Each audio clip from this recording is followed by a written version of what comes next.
అప్పులు భారీ ఎత్తున చేసేసింది ఈ ప్రభుత్వం. సెక్రటేరియట్ను, గనులను, ప్రభుత్వ భవనాలను, భూములను తనఖా పెట్టేశారు. సెక్రటేరియట్ను తాకట్టు పెట్టకూడదని రాజ్యాంగంలో ఏమైనా రాశారా అని ఓ వైసీపీ నేత కామెంట్ చేస్తున్నారు. ప్రభుత్వ ఆస్తులను తనఖా పెట్టే అధికారం ఈ ప్రభుత్వానికి ఎక్కడిది? వైసీపీ ప్రభుత్వంలో అన్ని రంగాల్లోనూ అవినీతే.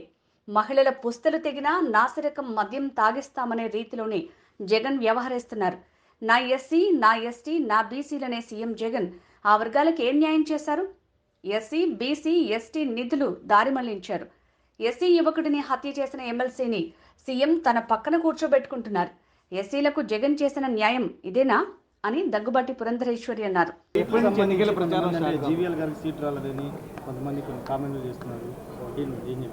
దీని మీద మేము చెప్పేది ఏముంటుందండి? ఇప్పుడు పొత్తులో భాగంగా మాకు కొన్ని సీట్లు వచ్చాయి. ఆ సీట్లో ఉన్నటువంటి అభ్యర్థుల్ని ఖరారు చేస్తారు. విశాఖపట్నం రాలేదు, సో ఇంకొకరిని ఖరారు చేసే అవకాశం ఎక్కడ ఉంటుంది?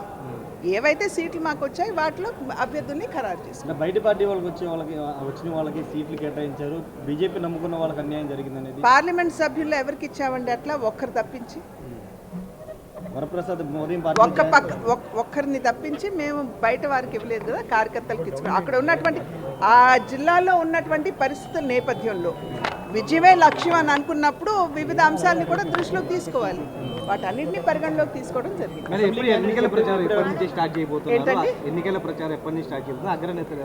ఆల్రెడీ కింద కార్యకర్తలు ఏదైతే ఇతర పార్టీల్లో క్యాండిడేట్స్గా ప్రకటించబడ్డారు వారు ఆల్రెడీ ఫీల్డ్కి వెళ్ళినటువంటి నేపథ్యంలో ఆ కాన్స్టిట్యువెన్సీస్లో మా కార్యకర్తలు కూడా వారితో పాటుగా ముందుకు వెళ్తున్నారు. సో ఒక రకంగా చెప్పాలంటే ఆల్రెడీ స్టార్ట్ అయిపోయింది.